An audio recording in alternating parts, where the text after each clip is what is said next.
नमस्कार दोस्तों, स्वागत है आपके अपने चैनल आईएएस एनालिसिस में। घटना चक्र पूर्वावलोकन की सभी विषयों को बारी-बारी से कंप्लीट कराई जा रही है। आज इसी कड़ी में हम लोग बात करेंगे आधुनिक भारत के इतिहास के अंतर्गत चैप्टर नंबर 22 के बारे में, जिसका नाम है होम रूल लीग आंदोलन। यहाँ से देखा जाए तो अभी तक यूपीएससी और कई सारे स्टेट पीसीएस को मिला के 25 के आसपास प्रश्न पूछे जा चुके हैं।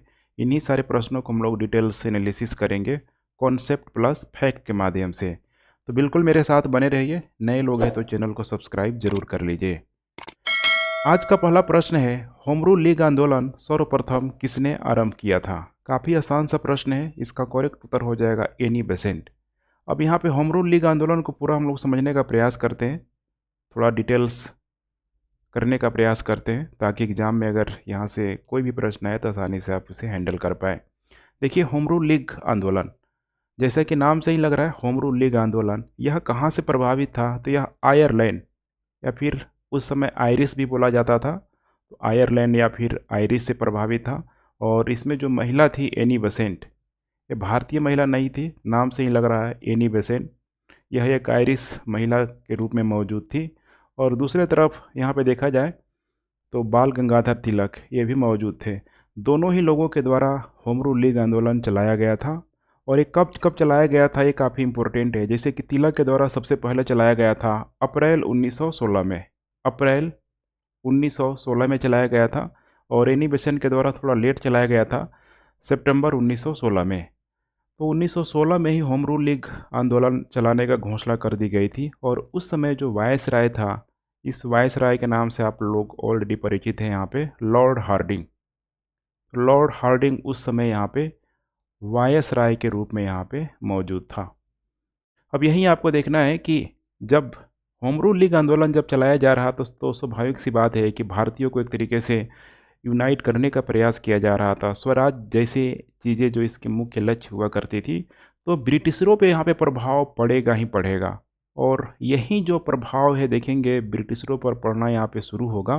तो उन लोगों के द्वारा काफ़ी इम्पोर्टेंट 1917 का, क्योंकि इस समय वाइस राय भी चेंज हो चुका है, तो आ गया है यहाँ पे मोंटेग्यू चेम्सफोर्ड, ध्यान रखिएगा, जो कि उस समय मोंटेस्क्यू या फिर मोंटेग्यू भारत सचिव के रूप में मौजूद था। और चेम्सफोर्ड यहाँ पे देखेंगे तो वह भारत के वाइस राय के रूप में मौजूद था। तो 1917 का जो मोंटेग्यू सुधार लाया जाएगा, और ये मोंटेग्यू सुधार और कुछ नहीं है, 1917 का, इसको अगस्त सुधार के नाम से भी जाना जाता है। इसमें सबसे खास बात थी इस अगस्त सुधार की कि भारत सरकार पर नियंत्रण धीरे धीरे भारतीय लोगों को हस्तांतरित किया जाएगा और एक जिम्मेदार सरकार अर्थात धीरे धीरे इसकी स्थापना की जाएगी। और इसका सबसे बड़ा जो इम्पैक्ट हमें दिखाई देता है 1919 का जो मोंटेस्क्यू चेम्सफोर्ड सुधार है। तो उस सुधार के पीछे देखेंगे तो एक बैकग्राउंड के तौर पे कहीं न कहीं ये होम रूल आंदोलन जरूर कार्य कर रहा था। इसके साथ साथ इसमें यह भी था कि एक जिम्मेदार सरकार धीरे धीरे स्थापित की जाएगी। और इस घोषणा से यह भी स्पष्ट हो गया था कि भारत ब्रिटिश भारत का अभिन्न अंग यहाँ पे बना रहेगा। काफ़ी इंपॉर्टेंट पॉइंट है।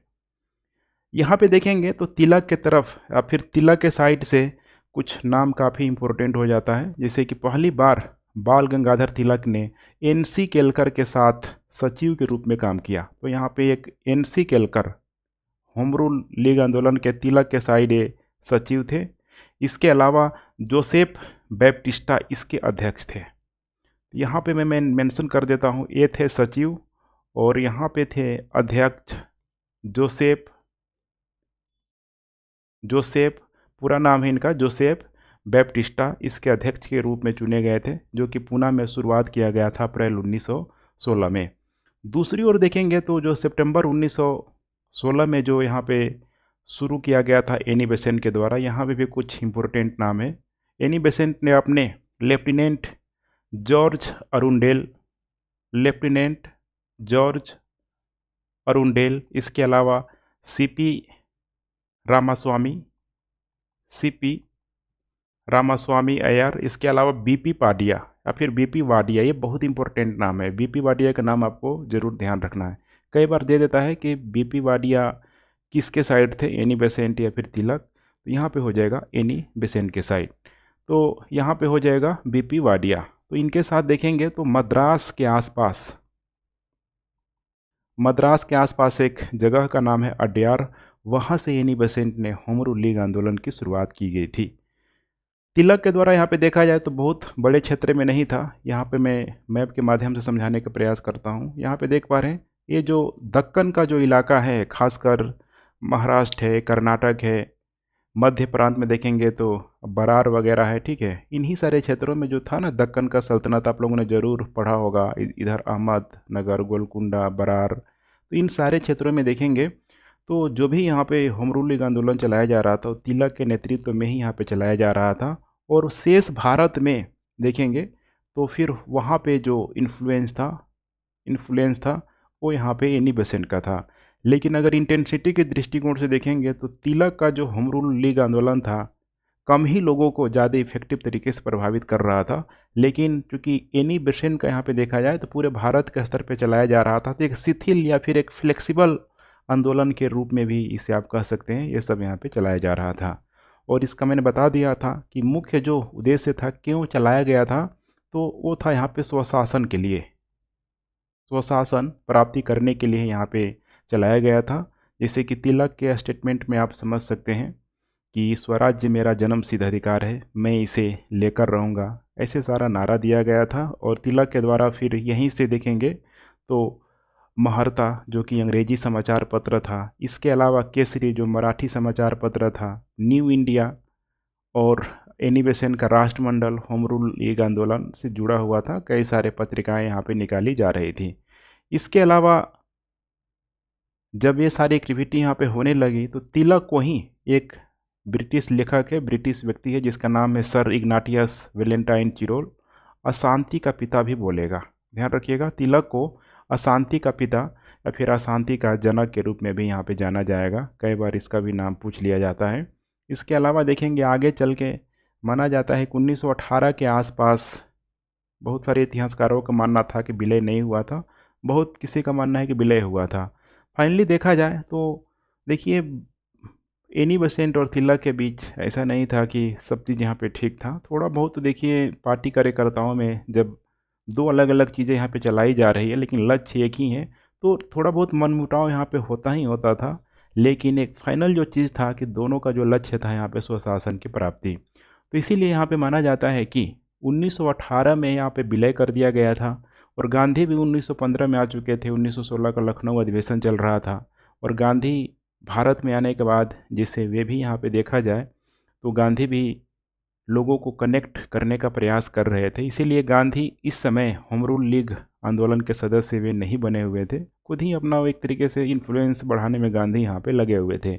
आगे चल के देखेंगे तो अप्रैल 1920 के आसपास, नीचे मैं यहाँ पे मेंशन कर देता हूँ, अप्रैल 1920 के आसपास Akhil Bharatiya home rule league ने महात्मा गांधी को इसके अध्यक्ष के रूप में निर्वाचित किया हुआ था। और महात्मा गांधी ने फिर होम रूल लीग से इसका नाम हटा के इसका परिवर्तित करके स्वराज सभा कर दिया, स्वराज सभा कर दिया।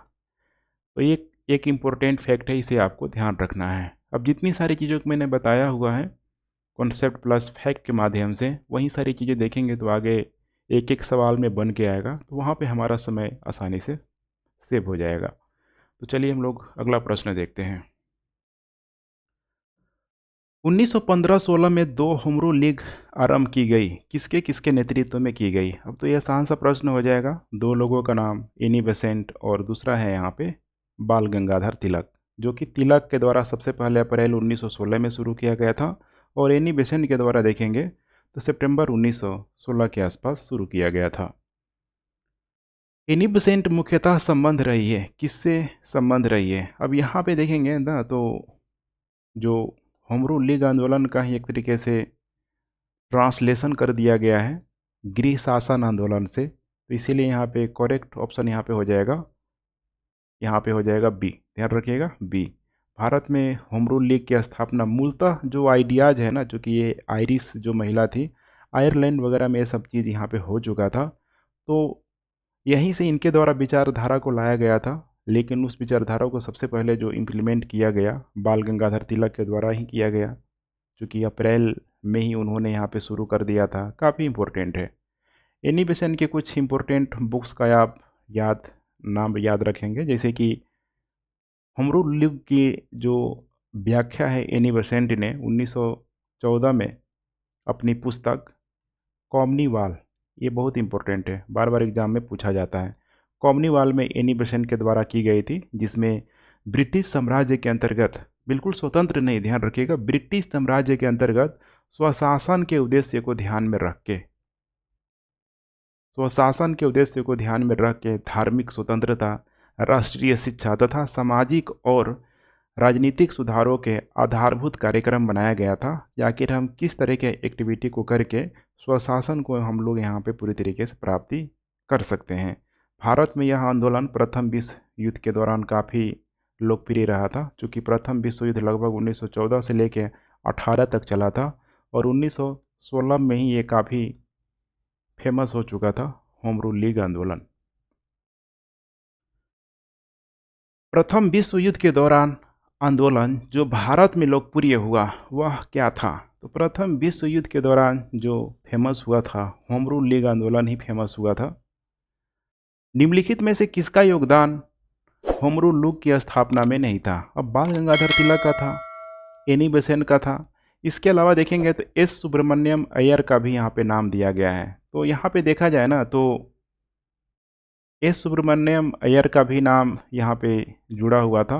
एस सुब्रमण्यम अय्यर भी एनी बेसेंट की होम रूल लीग की स्थापना से संबंधित थे। तो जैसे एक बीपी वाडिया आ गया, एम सुब्रमण्यम अय्यर आ गया, तो इनका जो संबंध हो जाएगा एनी बेसेंट से यहाँ पे हो जाएगा, एनी बेसेंट से हो जाएगा। एक जो ऑड ऑप्शन आपको दिखाई दे रहा है, टी.एस. एलकॉट। टी.एस. एलकॉट जो है ये कोई और नहीं है बल्कि टी.एस. एलकॉट का जो संबंध है थियोसॉफिकल सोसाइटी से हो जाएगा।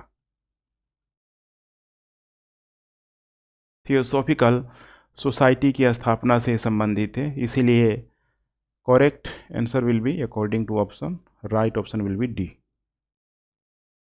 निम्नलिखित में से कौन होम रूल आंदोलन से नहीं जुड़ा था? अब यहाँ पे सी.आर. दास है, एस सुब्रमण्यम अय्यर, एनी बेसेंट, बी.जी. तिलक। तो सुब्रमण्यम अय्यर का नाम बार बार आ रहा है, एनी बेसेंट थे ही, मतलब थी ही, बाल गंगाधर तिलक। एक और ऑप्शन दिया है वहाँ पे सी.आर. दास, ध्यान रखिएगा, सी.आर. दास, सी.आर. दास पूरा नाम है इनका चित्तरंजन दास, चित्तरंजन दास। इन्हीं को यहाँ पे देश बंधु के रूप में भी जाना जाता है।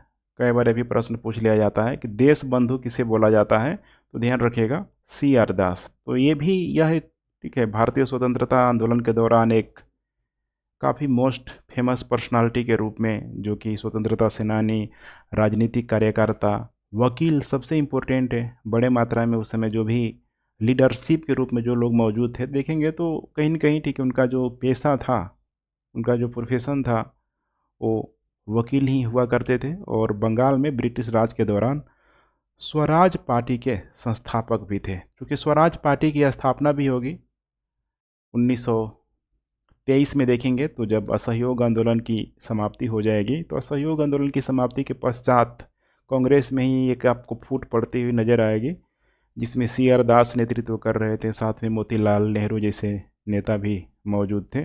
उन्होंने अन्य लोग जैसे कि अरविंदो घोष, अतुल प्रसाद सेन, सरोजनी नायडू से मित्रता थी, काफ़ी घनिष्ठता की मित्रता थी, और सामूहिक रूप से उन्होंने ब्रिटिश संसद में दादा भाई नौरोजी को पूरी तरीके से बढ़ावा दिया। मतलब होता है ना कि भाई आप आगे के चलिए, हम बिल्कुल आपके साथ हैं। किस अधिवेशन में होम रूल समर्थक अपनी राजनीतिक शक्ति का सफलतापूर्वक प्रदर्शन कर सके? बहुत इंपॉर्टेंट है यहाँ पे प्रश्न। किस अधिवेशन में होम रूल समर्थक अपनी राजनीतिक शक्ति का सफलतापूर्वक प्रदर्शन कर सके? कांग्रेस का 1916 का लखनऊ अधिवेशन बहुत ही इम्पोर्टेंट है।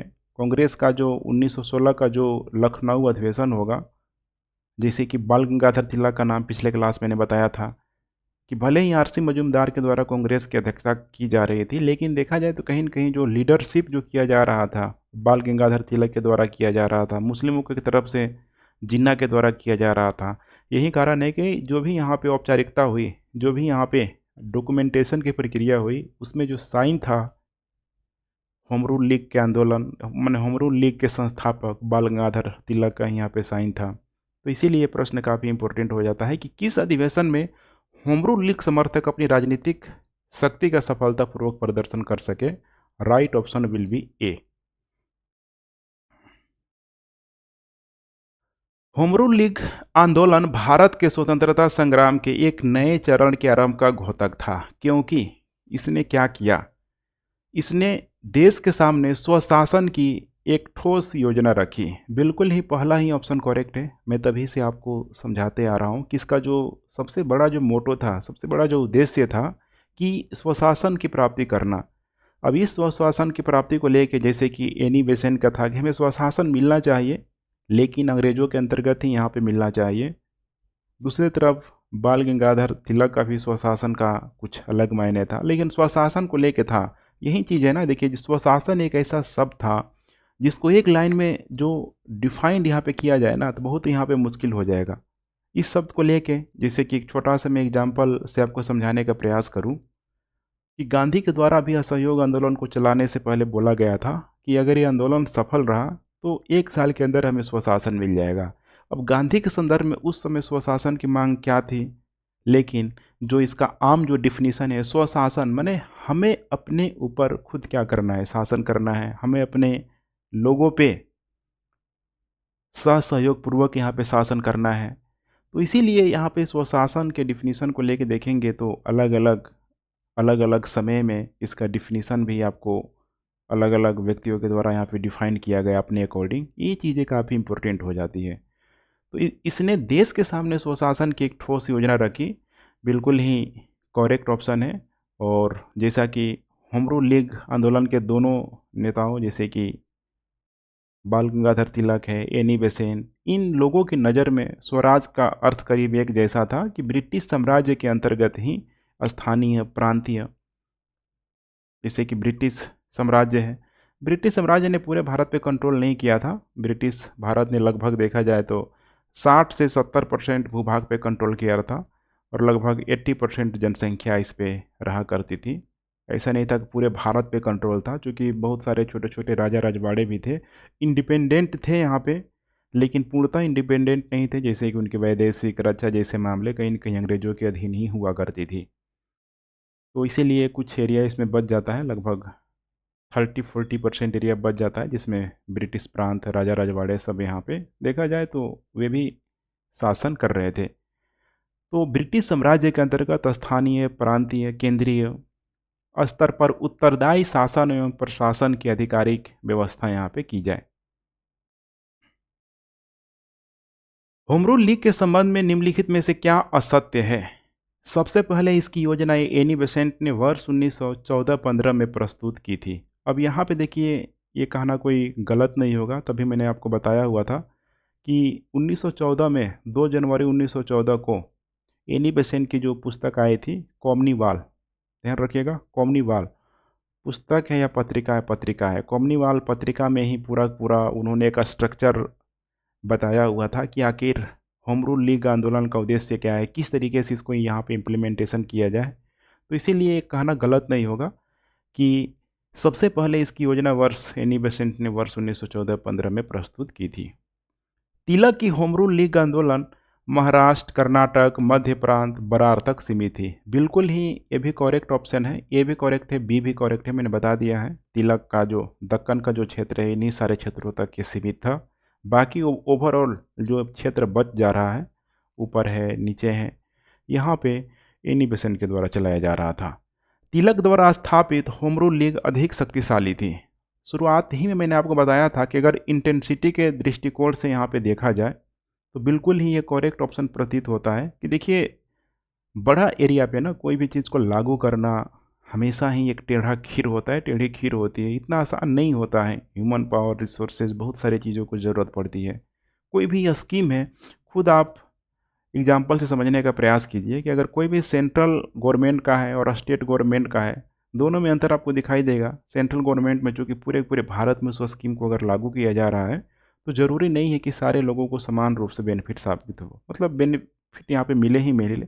लेकिन स्टेट में देखेंगे तो थोड़ी यहाँ पे इंटेंसिटी आपको अधिक देखने के लिए मिलती है, क्योंकि एरिया पे क्या होता है यहाँ पे डिपेंडेंट करता ही करता है। सेंटर का एरिया बहुत बड़ा है, स्टेट का एरिया उसके कंपेरिजन में बहुत छोटा है।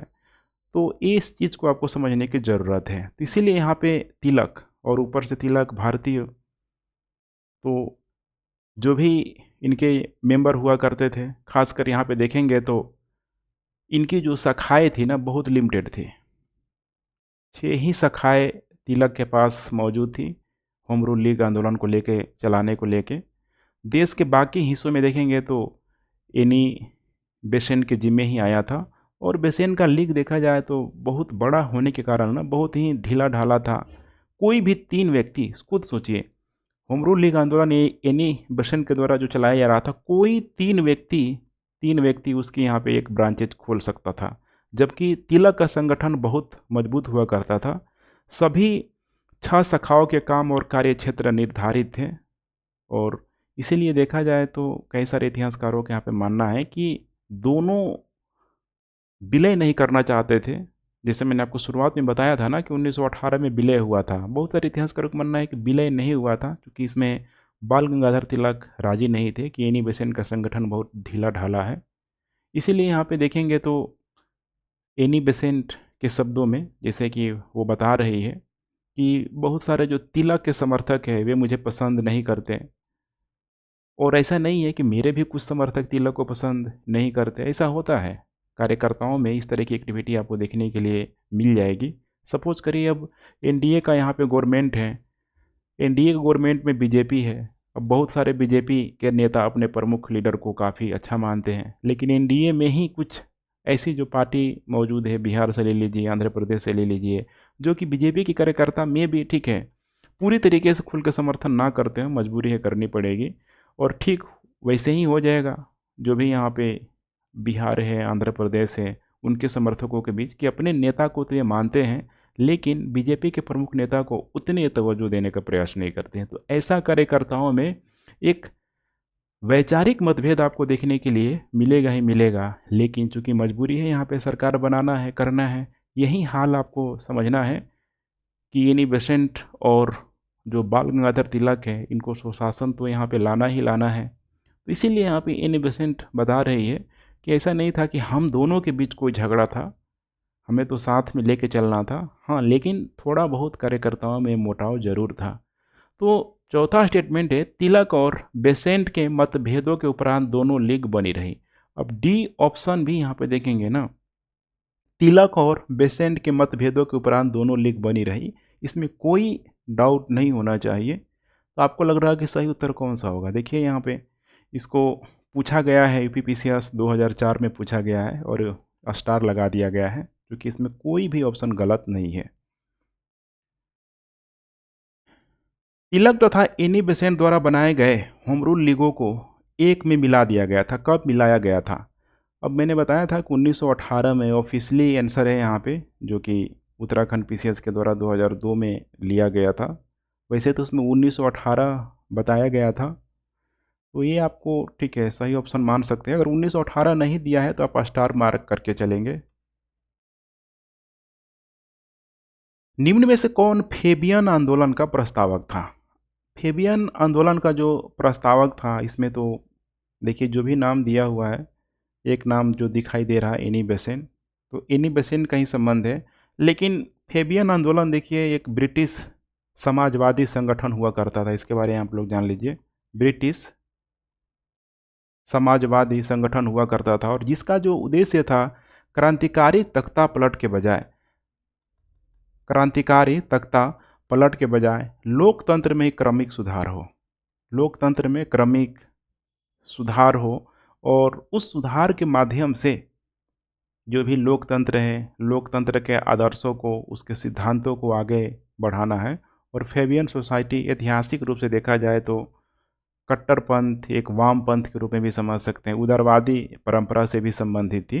देखिए परिवर्तन तो लोग चाह रहे हैं ना यहाँ पे, और जो परिवर्तन को चाहता है, अगर देखा जाए आमूल चूक परिवर्तन को जो चाहेगा उसको वाम पंथ की तरफ ही यहाँ पे रखा जाएगा। हालांकि ऐसा ज़रूरी नहीं है, जैसे कि एक छोटा सा मैं कॉन्सेप्ट समझाऊँ यहाँ पे। एक तरफ है राइट, दूसरे तरफ है यहाँ पे लेफ्ट। वामपंथी इसके अलावा इधर है दक्षिणपंथी।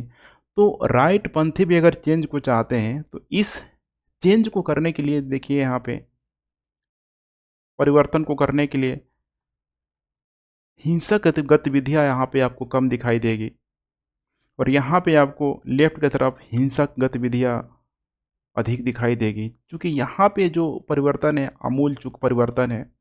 ऐसा नहीं है कि राजनीतिक संस्था का पस्तर नहीं है, लेकिन यहाँ पे चाहेंगे जितना जल्दी हो सके बदल दिया जाए। और किसी भी देश में किसी भी समाज में लोकतांत्रिक प्रक्रिया के माध्यम से बदलने का एक ही ऑप्शन है और वो है यहाँ पे, ठीक है, जो भी वोटिंग सिस्टम है उसी के माध्यम से होगा। और एक लंबी प्रक्रिया होती है, इतने सारे लोग होते हैं, इतने सारे कैंडिडेट होते हैं, तो चेंज जो है यहाँ पे लाना इतना आसान नहीं होता है। इसीलिए मूलतः देखेंगे बहुत बड़े परिवर्तन के लिए लेफ़्ट को भी इंडिकेट किया जाता है और थोड़ा ढीला मूला परिवर्तन के लिए यहाँ पे राइट को इंडिकेट किया जाता है। ये सारी चीज़ें, ठीक है, जब मेरी हिस्ट्री क्लास आप करेंगे तो इसमें घंटों आपको लेक्चर देखने के लिए मिल जाएगा। काफ़ी इम्पोर्टेंट कॉन्सेप्ट है। एनी बेसेंट यहाँ पे देखिए होम रूल आंदोलन प्रारंभ करने के लिए उत्तरदायी थी। क्या ये ऑप्शन सही नहीं लग रहा है आपको? बिल्कुल ये उत्तरदायी थी। 1914-15 में ही कॉमनवेल्थ पत्रिका में पूरा पूरा स्ट्रेटजी इनके द्वारा बताया गया था।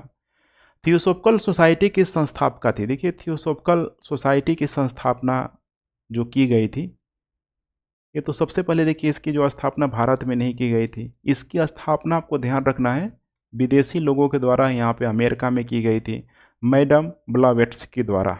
मैडम, ये नाम याद रखिएगा, ब्लावेट्स्की के द्वारा।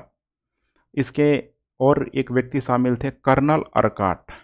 दो नाम आपको ध्यान रखना है। कई बार लगता है कि थियोसॉफिकल सोसाइटी की स्थापना भारत में ही की गई थी, ये गलत है। अमेरिका में इसकी स्थापना की गई थी और फिर इसकी जो ब्रांचेस थी, बहुत सारी जो शाखाएँ थी, फैलाया जाने लगा। जैसे कि अनुशीलन समिति था, अनुशीलन समिति की जो शाखाएँ थी पटना तक लाया गया अलग अलग क्षेत्रों में।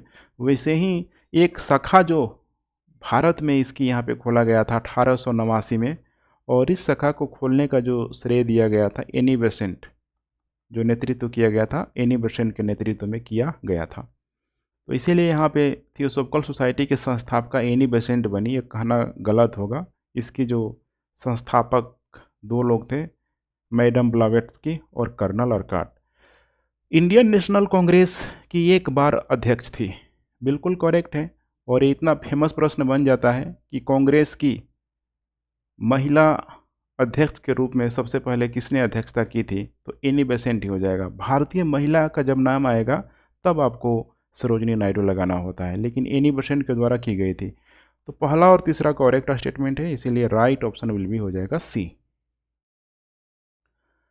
1920 में निम्नलिखित में से किसने अपना नाम परिवर्तित कर स्वराज सभा रख लिया? अब 1920 में आपको मैंने बताया भी था कि 1916 में जो बाल गंगाधर तिलक और एनी बेसेंट के द्वारा जो अपना अपना होम रूल लीग आंदोलन चलाया जा रहा था, फाइनली यहाँ पे 1920 में गांधी की पॉपुलैरिटी उस समय आसमान छू रही थी। तो 1920 में देखेंगे तो गांधी को यहाँ पे इसकी अध्यक्षता करने के लिए बोला जाएगा। अब यही आपको समझना है, टेक्निकली आपको समझना है कि अगर ये अलग अलग होते, एनी बेसेंट का होम रूल लीग आंदोलन, तिलक का होम रूल लीग आंदोलन अलग अलग होता, तो ये फिर किसकी गांधी जाके अध्यक्षता करते? नाम तो एक ही है यहाँ पे। इसीलिए मैंने बताया था कि बहुत सारे इतिहासकारों का मानना है कि 1918 में दोनों का यहाँ पे क्या किया गया था, विलय किया गया था, और विलय के बाद होम रूल लीग आंदोलन एक हो चुका था। और फिर तब जाके 1920 में गांधी को इसकी अध्यक्षता के लिए यहाँ पे लाया गया और फिर गांधी ने इसकी अध्यक्षता करते हुए इसका नाम बदल के होम रूल लीग से यहाँ पे रख दिया स्वराज सभा। स्वराज सभा ये काफ़ी इम्पोर्टेंट है। तो यहाँ पे करेक्ट उत्तर यहाँ पे हो जाएगा स्वराज सभा रख लिया। किसके द्वारा यहाँ पे रखा गया था? तो यहाँ पे हो जाएगा ए, ऑल इंडिया, सॉरी किसका नाम रखा गया था? तो all India home rule league का। तो नाम से भी दिख रहे हैं 1918 में नाम क्या हो गया? All India home rule league. ठीक है, दोनों को कंबाइन कर दिया गया, मर्ज कर दिया गया है। नेक्स्ट प्रश्न है दक्षिण के, ये भी बहुत इंपॉर्टेंट प्रश्न है। दक्षिण के अधिकांश मुसलमान और गैर ब्राह्मण आंदोलन में क्यों शामिल नहीं हुए? किसमें? होम रूल लीग आंदोलन में शामिल क्यों नहीं हुए? तो आप लोग थोड़ा इसको समझने का प्रयास कीजिए। देखिए, दक्षिण के अधिकांश जो मुसलमान, दक्षिण में देखेंगे तो मुसलमानों की संख्या, जैसे कि कोरोमंडल, सॉरी कोरोमंडल तो इधर हो जाएगा ना, इधर मालाबार तट की तरफ अच्छी आप खासी आपको दिखाई देगी, केरला में, तमिलनाडु में, हर जगह यहाँ पे मुस्लिम बहुल जनसंख्या है यहाँ पे। इसके अलावा गैर ब्राह्मण आंदोलन में क्यों शामिल नहीं हुए? देखिए, इसका बहुत ही मूल जो कारण था कि कई मुसलमान और गैर ब्राह्मण इस बात से आशंकित थे पूरी तरीके से कि होम रूल लीग आंदोलन के परिणाम स्वरूप हिंदी बहुसंख्यक, विशेषकर उच्च जाति के हिंदुओं का वर्चस्व स्थापित हो जाएगा। क्योंकि ये जो एरिया है, इसको आप लोग ध्यान से देखिए, यहाँ पे इन्फ्लुएंस बहुत अधिक था बाल गंगाधर तिलक का। बाल गंगाधर तिलक का, जो ऐसी बातें नहीं बोलनी चाहिए, लेकिन बाल गंगाधर तिलक जो कि खुद ही गणेश चतुर्थी जैसे बहुत सारे धार्मिक गतिविधियों का आयोजन करते थे, उसमें एक हिंदुत्ववादी की छवि यहाँ पे पूरी तरीके से झलक रही थी, जिसकी वजह से देखा जाए तो मुस्लिम लोग परेशान थे। दक्षिण भारत में बहुत अधिक जातिवादी व्यवस्था, आपको चार वर्ण दिखाई नहीं देगा, वहाँ पे एक ब्राह्मण दिखाई देगा, दूसरा गैर ब्राह्मण दिखाई देगा। ब्राह्मणों का वर्चस्व वहाँ पे अधिक है, तो गैर ब्राह्मणों को वहाँ पे समस्या होती है। तो इसीलिए यहाँ पे देखेंगे तो गैर ब्राह्मण आंदोलन, या फिर सॉरी गैर ब्राह्मण, और यहाँ पे दक्षिण के अधिकांश मुसलमानों को लगता था मेनली यहाँ पे जाति की ही यहाँ पे बात है, रिलीजन की यहाँ पे बात है कि हिंदुओं का वर्चस्व, मुस्लिमों को लगता है कि हिंदुओं का वर्चस्व स्थापित हो जाएगा, गैर ब्राह्मणों को लग रहा है कि उच्च जाति के लोगों को यहाँ पे स्थापित हो जाएगा वर्चस्व, तो इसीलिए वे लोग इस पे शामिल नहीं होते थे। उन्हें डर था कि इसका मतलब होगा हिंदू बहुसंख्यकों का क्या? शासन। राइट ऑप्शन यहाँ पे आपको दिख रहा होगा बी। ऐसे प्रश्न में देखिए कॉन्सेप्चुअल में बनाए जाते हैं यहाँ पे। कौन सा प्रमुख नेता होम रूल आंदोलन में शामिल नहीं हुआ था? होम रूल लील आंदोलन में, सॉरी होम रूल आंदोलन में शामिल नहीं हुआ, तो इसमें आसान सा प्रश्न हो जाएगा महात्मा गांधी। महात्मा गांधी देखा जाए तो इस आंदोलन में सक्रिय रूप से शामिल कभी नहीं हुए। सक्रिय रूप से शामिल क्यों, मतलब कभी नहीं हुए? क्योंकि उनका ध्यान अपने सत्याग्रह अभियानों पर केंद्रित था। 1915 में गांधी आए, 1916 में लखनऊ अधिवेशन में पार्टिसिपेट किया, फिर 1917 में जो बिहार के चंपारण में जो घटनाएं हुई, वो तो फिर गांधी के लिए, या फिर एक बड़े भीड़ को गांधी की तरफ अट्रैक्ट करने का सबसे बड़ा कारण था। उसके बाद अहमदाबाद, खेड़ा, बहुत सारी एक्टिविटी आपको दिखाई देगी। तो महात्मा गांधी इस आंदोलन में सक्रिय रूप से शामिल नहीं हुए। इनकी पॉपुलरिटी इतना बढ़ गई कि all India home rule league आंदोलन के नेताओं को ही गांधी को बुलाना पड़ा कि आइए आप इसकी अध्यक्षता कीजिए। तो इसीलिए यहाँ पे right option will be C हो जाएगा।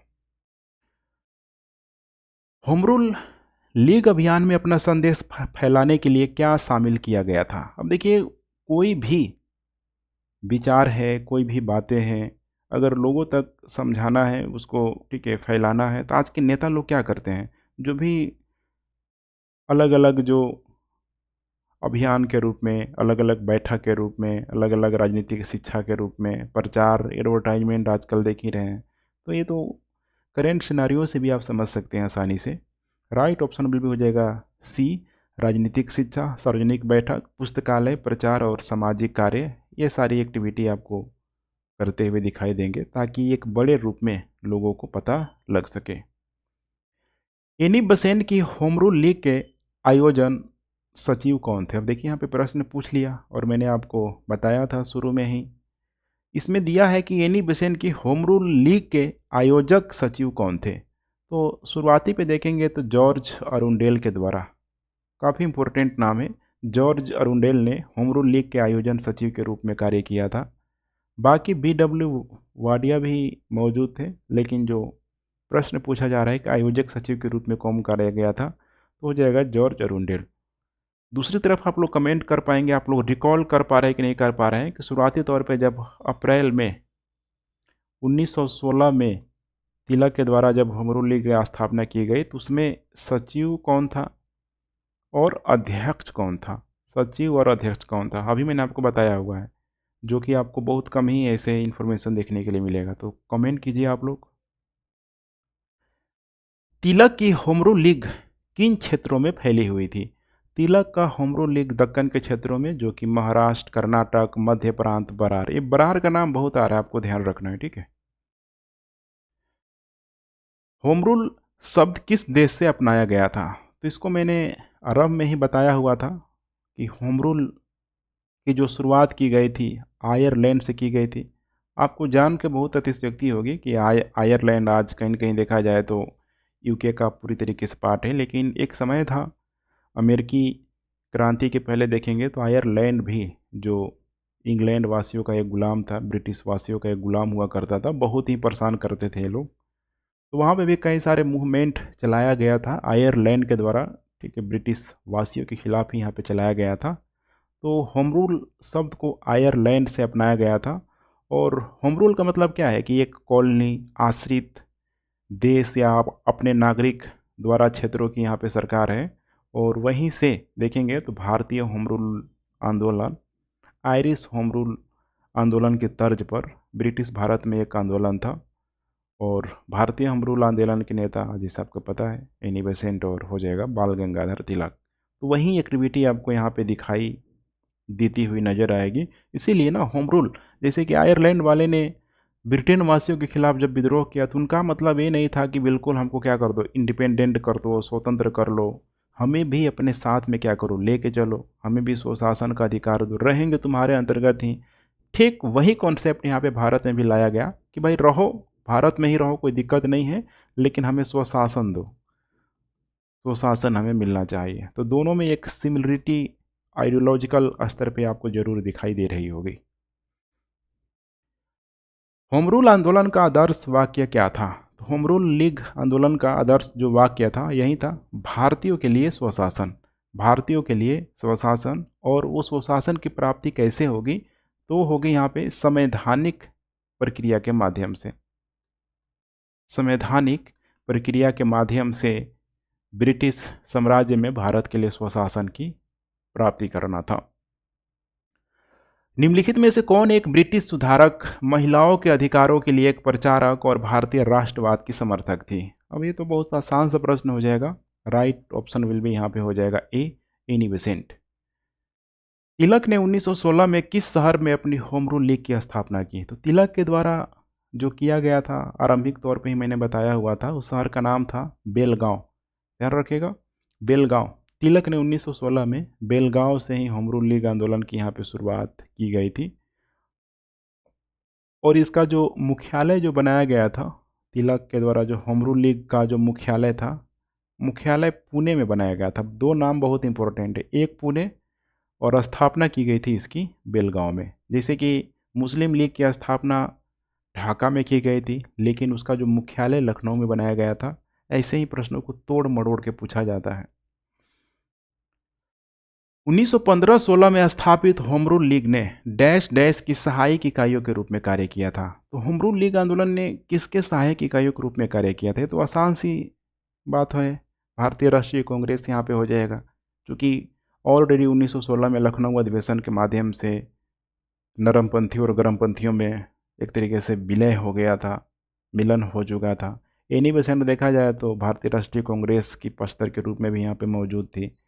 तो ये कोई नया प्रश्न नहीं है, आसान सा प्रश्न है। होम रूल लीग ने भारतीय राष्ट्रीय कांग्रेस की सहायक इकाइयों के रूप में कार्य किया हुआ था। तो चलिए फ्रेंड्स, अप्रोक्स हम लोग ने 23 प्रश्नों को कंप्लीट कर लिया। अगला टॉपिक काफ़ी इंपॉर्टेंट है, पूरा पूरा गांधीवादी आंदोलन के बारे में आपको जानने के लिए मिलेगा। आई थिंक 100 के आसपास प्रश्न भी देखने के लिए मिलेगा। तो आप लोग इसी तरीके से वीडियो को देखते रहें, और वीडियो को देखिए आप लोग शेयर करना नहीं भूलें। पूरी कंप्लीट इन्फॉर्मेशन आप लोगों को प्रोवाइड कराई जा रही है। तो बस हमारे मोटिवेशन के लिए आप एक ही काम कीजिए, वीडियो को लाइक शेयर कमेंट करते रहें, ताकि पूरी की पूरी हम लोग घटना चक्र की सीरीज़ को सिर्फ ना मॉडर्न हिस्ट्री तक, बल्कि जो भी बचा हुआ जो सब्जेक्ट है उसे भी हम लोग कंप्लीट कर लें। जैसे कि ज्योग्राफी को मैंने शुरू कर दिया था, पॉलिटी को भी शुरू किया हुआ था, इन्वायरमेंट में कंटिन्यू रूप से काम चल रहा है। तो आप लोग शेयर करते रहें ताकि हमारा भी मोटिवेशन बने रहे और रेगुलर आप लोगों के लिए वीडियो इसी तरीके से हम लोग बनाते रहें। तो चलिए फ्रेंड्स, थैंक्स फॉर वॉचिंग। जय हिंद।